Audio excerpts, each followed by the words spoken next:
Hi volunteers, welcome to our training video on how to transfer your athlete vest into a hand cycle. We're going to be explaining to you what you should be focusing on as a new volunteer, and even if you've been doing it before, just a refresher. So today we're going to talk about communication first, because communication can start you off to make sure that your relationship with your athlete is a positive one and one that's going to keep everybody safe. For example, if we've never worked together before, I would want to know how much assistance Joe needs to get into the chair, which side he likes to transfer into, and make sure we're on the same page before we even get started. So that would mean that before we did anything, we would want to count to 3 and make sure that everyone's roles are already pre-established. Also, safety is very important when you're transferring an athlete. And there's a few quick points about safety that are very, very important, such as keeping your own body safe, knowing about the helmet and about the flag, and knowing about the equipment itself. So with keeping your own body safe, you want to make sure that you're protecting your back so you don't injure it during a transfer. Some quick tips about that: you want to keep anything that you're lifting as close to yourself as possible, whether it's an athlete or the equipment itself. You want to bring it in as close to your own body as you can. You want to avoid twisting or bending as much as you can. And when you go down towards the ground, you want to do as much of that as you can with your legs. You want to keep your back as straight as you can as you do that. So if I were to be lifting something right now, I would bring it in towards myself and go down like this and back up like this, keeping my back as straight as I can. As for the helmet, you want to make sure that you have the helmet on the athlete before you start the transfer, because sometimes it can get lost and forgotten before a race. So it's an important safety thing just to make sure that they have it before they start the transfer. As for the flag, that's another important piece of safety equipment, because it lets other runners know and other people in the area know that there's somebody else there, and it can keep people safe in the chaos of a race. And now a little bit more on the equipment itself. So inside this goodie bag here, this is basically a lot of safety equipment that we keep along with our bike. We really want to keep all this stuff that I'm about to show you on the bike, both on training rides and also when we're in actual races. So inside of this, what we have, I have a binder. So this is for me personally. A lot of adaptive athletes may need this just to keep their trunk stable. So we would wrap it around them. Basically it would go around the body and then also around the backrest at the same time. So it basically keeps you stable. So when you take any turns, your body's not going to shift off to the left or to the right. So that's what this binder here is for. We also have inside of here a set of tubes. So in case you pop any flats while you're out on the course or even out training, you're able to switch out the tube and get back going again. Also inside here is we have a CO2 cartridge. The CO2 cartridge basically fills up the flat. So we don't keep any bicycle pumps on us. They're a little bit too cumbersome. So these little tiny guys are able to fit inside the bag, and we can usually just do 2 or 3 little shots, and it fills the tire back up pretty quickly, and we're back on the road again. Generally in the bag we would also have some Allen wrenches also, because most of the moving parts on the bike, you can adjust them with a set of Allen wrenches. And then the next thing that I don't have in the bag that usually would be in here would be the tire separator tools that usually would help you to separate the tube away from the rim. So those are all the tools that you would generally need and are very essential for any training ride or even race. So that's our goodie bag. Moving into the hand cycle itself as far as parts. So up here we have the hand crank. This is how a hand cyclist is able to move their bicycle. So this here just basically spins just like a regular bicycle. The foot pedals that an able body would use, we would use this to move and propel ourselves forward. So it's attached basically to a chain, which is attached to the cogs up in the front that essentially move the front wheel. It does have different gearing, just like in a bicycle, so we can change the gears up depending if we're like going up a hill, or racing down the hill. So we can gear it up just like any professional rider would. Up in the front here, we have these footrests. So again, because we don't use our feet or our legs to pedal, we have to have a place to put them. So they just rest up here in these footrests, and then they get strapped down here with some Velcro, just because sometimes, you know, we might take a few bumps that could shoot our feet or our legs up and off the bike. So we want to make sure that we keep them strapped down nice and neat. Also, you'll notice today I'm wearing a pair of pants.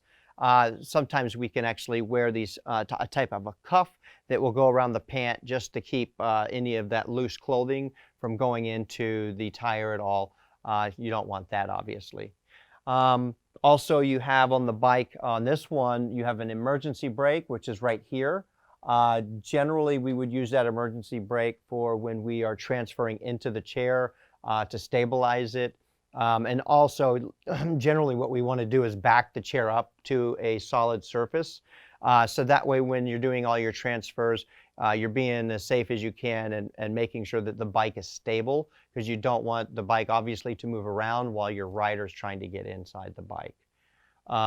Also, on the seat itself, you'll notice that there's a lot of padding.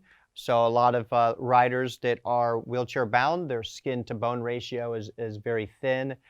So you want some nice thick padding just to kind of protect that skin to bone ratio that's going on there.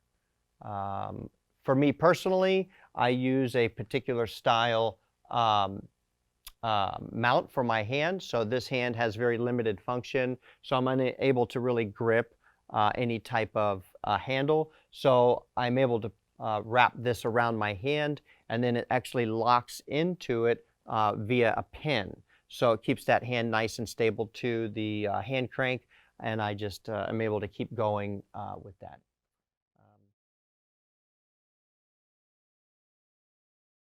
All right, Joe, what side is the best for me to be on for your transfer? I would say stay on the right side. I like to transfer on the left side of the bike.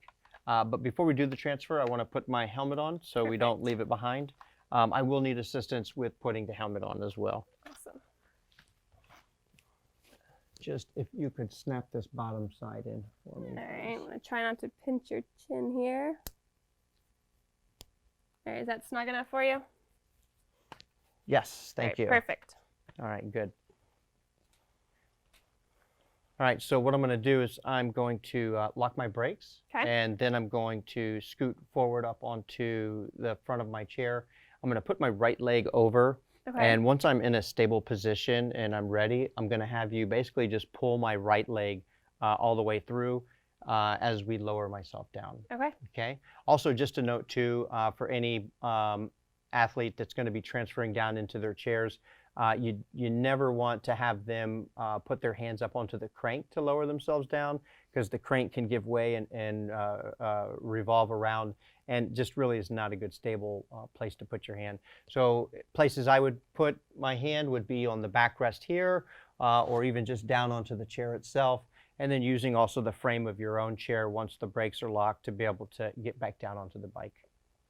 All right, here we go. All right, let me know if you need anything else during this transfer. Great, thank you.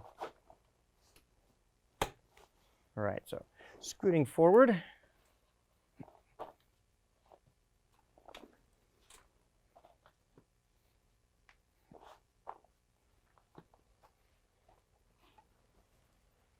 Okay, are you ready? Yep. Okay, so on 3, we're going to go ahead and lower me down. Okay? Perfect. 1, 2, 3.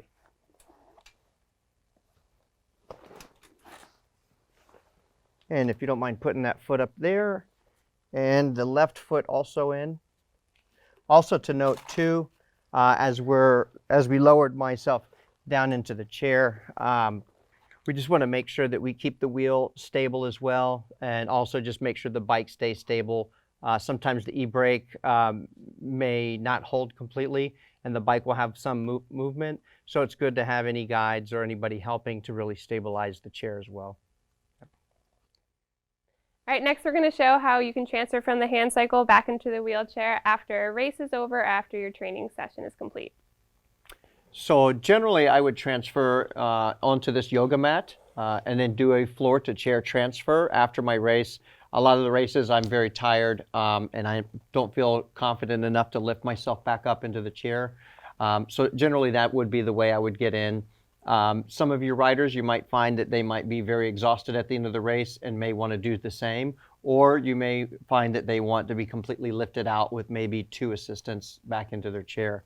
Also, something to notice too and to keep in mind, and this is for both training and race day, is oftentimes after the end of the race, the adrenaline from the race will actually cause a little bit more spasticity, tone, or something we call clonus. So it's something very normal. Don't look at somebody in complete shock, but ask them if they just need any extra help or assistance in their transfer. But something completely normal to see the legs shaking or hopping up and down. We call this clonus in the spinal cord injury world. Very normal, nothing abnormal about it. So without further ado, we will transfer me now up into the chair, and I will use these lovely assistants to help me make that happen. So first we want to do is just take my chair and turn it so that it is perpendicular to me here. Next we want to do is just lock the brakes. Pull that brake up there. Just pull straight back. And then if you can assist me and get this leg out of the chair here. Thank you. And same thing with that leg there. And so what I'm going to try to do is just get my head forward as much as I can so that I can start moving my butt back towards the position and place where I want it to be. If you can just help keep guiding that leg around. And again, I don't want to use the hand crank as a place to stabilize. We want to definitely use the backrest and the chair as well.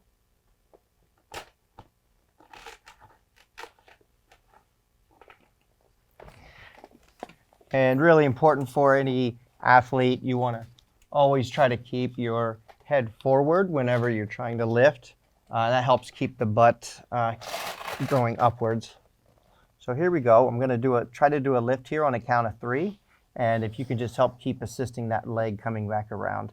And if you can take that leg and just move it a little bit closer towards the chair and my butt. Yep, exactly. Yep, just like that. Okay, on 3. 1, 2, and 3. Can you catch that handle? It's caught in my shirt there. Oh, yeah. See all these little intricate things we have to look out for.